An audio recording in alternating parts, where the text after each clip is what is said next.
Your Steve Jones Show podcast is loading now. The Steve Jones Show podcast is sponsored by Sunbury Motors, North 4th Street in Sunbury, and Sunbury Motors Kia, routes 11 and 15 in Hummel's Wharf.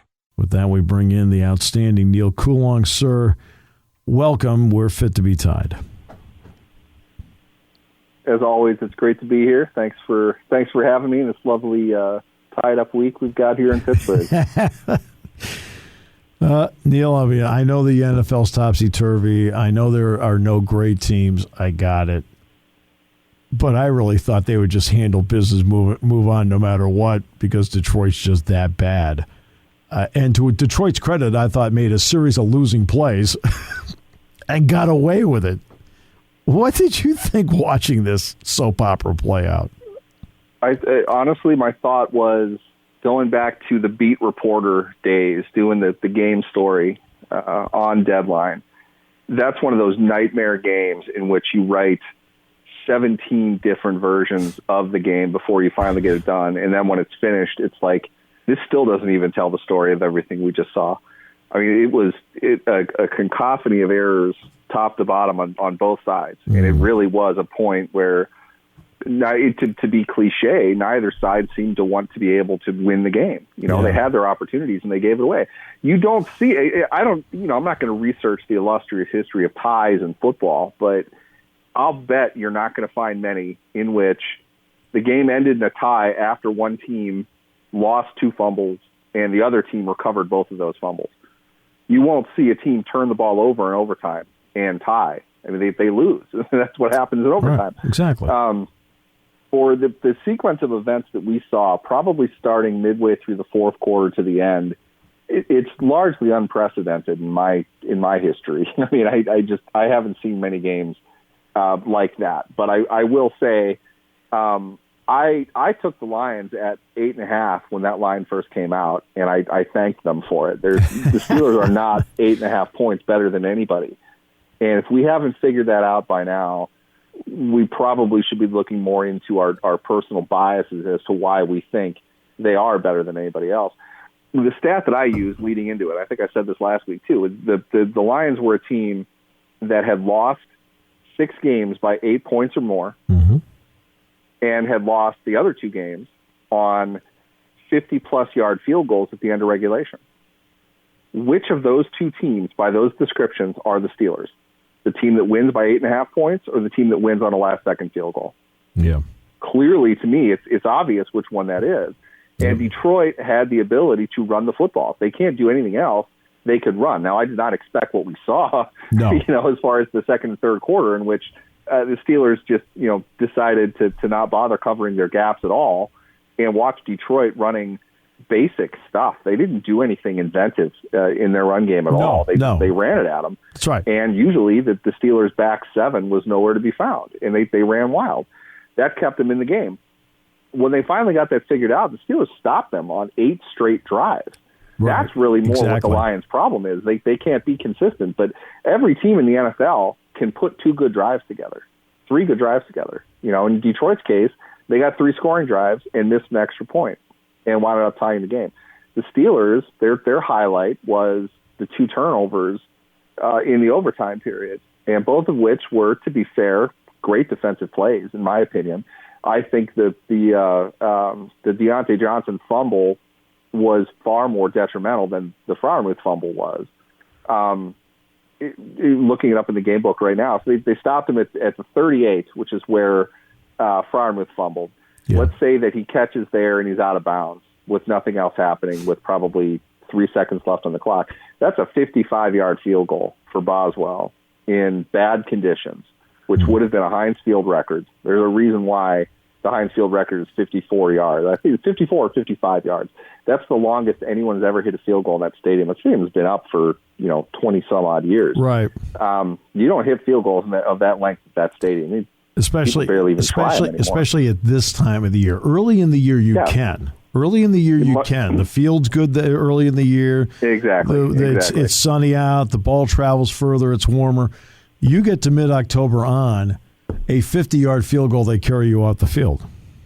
Yeah, in mid-October on, at some point after one of those games, they're replacing the entire surface for a reason. Yes. That's what they're doing right now, as far as I know. They're currently resodding it as we speak. Kicking off of that is not easy. And certainly we saw that the Lions had a problem with that. They missed a field goal in overtime. I didn't even mention that part. I mean, I don't know how many missed field goals there are in overtime, but they're not many. And for the game to end in a tie after all of that, it was just bizarre. And frankly, what I said during the game is the Steelers earned every bit of that. And that really is what I've been saying all year, the ups and downs of this team, the peak and valley mentality that they're going to have as a younger team that isn't nearly as talented as people think that they are. They're not terrible, but they're not good enough to show up and beat any team in the league. I don't care if they've won a game or not. And we saw that. We saw exactly that throughout almost 5 full quarters of football. They are not able to just show up and not play well and pull off victories. And that's the Steelers team we're going to need to get used to. And it's going to get a lot harder for them the rest of the way. We certainly saw why. In what should have been the 5th of a 5-game winning streak for them, which would have been, in my opinion, remarkable for who they are as a team. But what we saw was probably closer to where the team really is than what we saw before that. Yeah. So now let's get to personnel. What update do you have on Ben Roethlisberger, T.J. Watt, Minkah Fitzpatrick? Oh, let's see. There's a slew of injuries, which is another point that I made. Yeah. Saying this is a 7-10 season for this team if they are healthier than not. And I think after this past week, what we're seeing is one of the most injured teams in the league. Yeah. They did not rule Ben Roethlisberger out, but they might as well have. By all accounts, it sounds like he's not going to play. Wow. You can put your conspiracy theories hat on about why it is that he's not going to play, but for him to be all but ruled out early in the week doesn't sound very good. So, no, it doesn't. I mean, to have that happen on a Tuesday, like, wow. I mean, everybody kind of felt like Thursday he'd be back.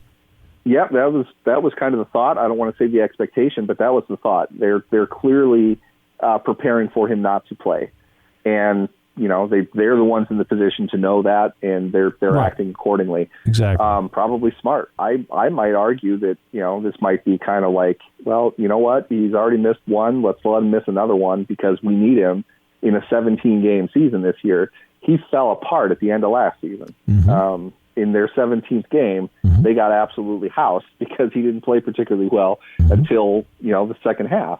Right. So we need him to last. Maybe there's something to that. Maybe. I don't know. I think they're just dealing with the obvious ramifications that are going to come with a guy coming off COVID. And it sounded like he was pretty symptomatic. So there's a fatigue factor that comes with that. You've got to get your conditioning back. And along those same lines. And we know Mink is out. He's not going to play, yeah, right? Yeah, exactly. Oh shoot, shame on me. I don't know if Mike used the words "he is out," but he's not going to play. He's not expected to play. That puts either I don't even remember what the combination of players they would have back there for him, but probably a rookie taken in the 7th round, Trey Norwood, who's played very well, is going to get a start against a good passing team on the road. That's That's not even the worst of the Steelers' problems, but that's not a great thing. I assure you, the Los Angeles Chargers are looking at that pretty clearly this week. That's going to be a focal point of their offensive game plan, and they have a pretty good passing team. So that's going to be trouble. We got the update on T.J. Watt. So really, the 3 most prominent Steelers players are not looking good for this week. I feel bad for the out-of-town fans that are going to see the Steelers play.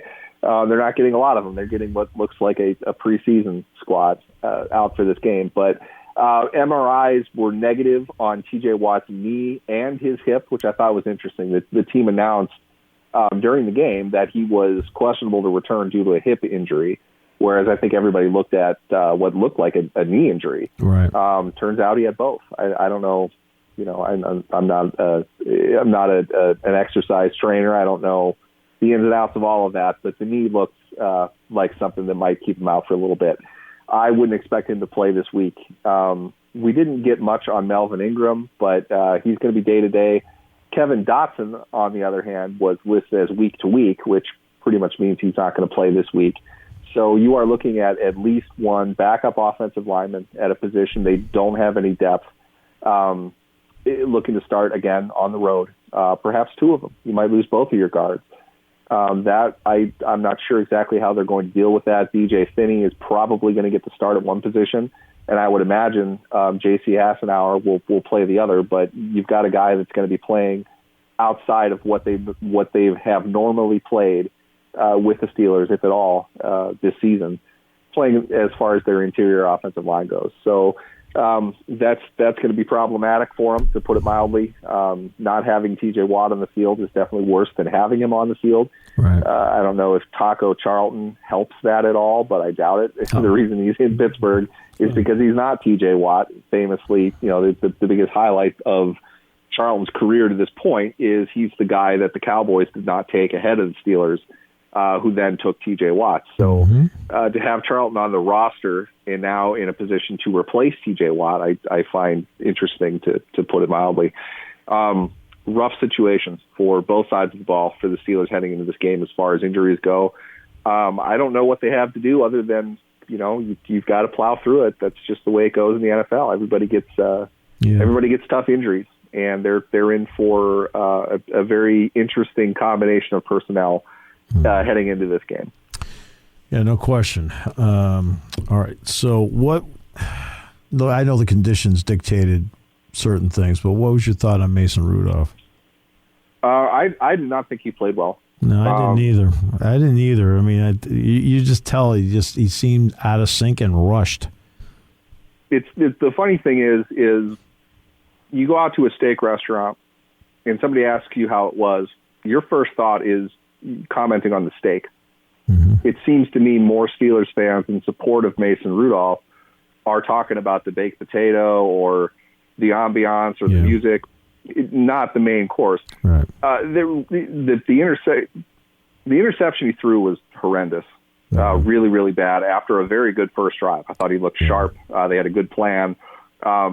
He didn't get help with, kind of a rough snap on that one play, but he caught it and delivered the ball where it needed to go, put a good ball on Deontay Johnson for a completion. We didn't see that again from Rudolph the rest of the game, in my opinion. I don't care if he completed 30 passes in 5 quarters or not. He wasn't sharp. He missed a lot of third downs, most notably the 3rd and 5 late in the game to continue a drive that they needed to have. He missed him badly, probably because he's throwing the ball way harder than he should, which would have led Deontay Johnson to catch the ball up the field right in the crosshairs of the safety or the linebacker, who would have cleaned him out. Johnson stopped or slowed down at least for that exact reason. They needed that completion. They didn't need yards as much as they needed the completion. He was past the sticks. He got open on his stem. Rudolph's got to put the ball on him. I mean, I'm sorry, but you're playing in the NFL. You've been here for 4 seasons. You've got to complete that pass. Yeah. And there were a lot of them. I'm not even bringing up I don't know what happened on the wide open pass. It should have been a touchdown to all of a sudden the Jerry Rice rejuvenated Ray McLeod. Yes. He's getting 14 targets in the game. Yeah. Ray had the chance to score an NFL touchdown. It's wide open. He's right there. No reason, no pressure, no reason Rudolph should not have put that ball on him, and he missed badly, really badly. Those are shining examples of poor passes, and every quarterback has that. But it seemed to me the critical downs, Rudolph missed a lot. He didn't throw catchable balls. The pass he threw to James Washington, he put up a jump ball to a 5'11" receiver with the defender in front of him. He underthrew it naturally, and that should have been picked off, and it wasn't. But, yes, it was a nice throw to Washington to get the touchdown that he got, but way more bad throws than good ones. It was not a good game for him. I don't care what his stats suggested. It was not a good passing game for Rudolph at all. I don't think the stats even suggested that, to be frank with you. So now the matchup with the Chargers, where there'll be more Steeler fans there than Charger fans. I mean, it'll feel like a home game, except with warm weather. But what about the matchup? Herbert, Bosa, James. What's your thought on all that? Chargers are a good football team. They have a lot of talent. I think they're coming together It's similarly to where the Steelers are kind of hoping to be in a year or two. They've got to rebuild. They've got to strengthen themselves up a bit. But they're a good football team. They've won some games this year. I think they started off hotter than what they're at now. But it's a good team. They're capable of beating, I think pretty much anybody in the NFL. You have talent like that. I didn't get a chance to really dive into the recent loss to the Vikings, but that was a tough competitive game. One I'm sure that they would want to have back. But it's a young team that's going to play its second straight game at home. You always got to worry about that situation when you're traveling cross country. When you're the Steelers, the Chargers barely have to move at all. They almost get a full day of preparation in their backyard that the Steelers don't get to have. So it's tough. They're a good team. They fight hard. They're competitive. Great passing game. Like I said, Justin Herbert does a lot of really good things for them, and we're seeing the results of that. You never know what Austin Eckler is going to do as far as injuries go. I don't think he's been ruled out yet, but you never know. Keenan Allen's a guy that put a couple good games on the Steelers in recent years. So a lot of things that they can do. They're diverse, talented roster. They distribute the ball pretty well. This is not a good matchup for the Steelers. Overall, it might not be the most talented team they have to play left, but I don't think they match up well with this team. I forgot Joe Hayden in the injury report as well. They might have two guys in the secondary down.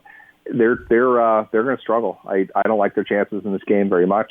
They're going to need to figure out a way to probably come up with something that the Chargers aren't expecting, because that's pretty much all they have left to do. I felt this was an uplifting conversation. Thank you. It's been a fun couple days. Thank you so much, Neal, for raising. Should have heard our post-game podcast. Oh, I'm sure it was a doozy. Yeah.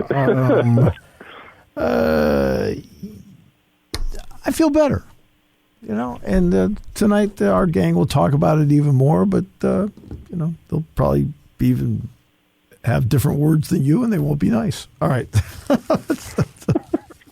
Neal, I wish them luck too. It'll be a fun week. Yeah, yes. Neal, a pleasure. Thank you so much, my friend. Definitely. Thanks for having me.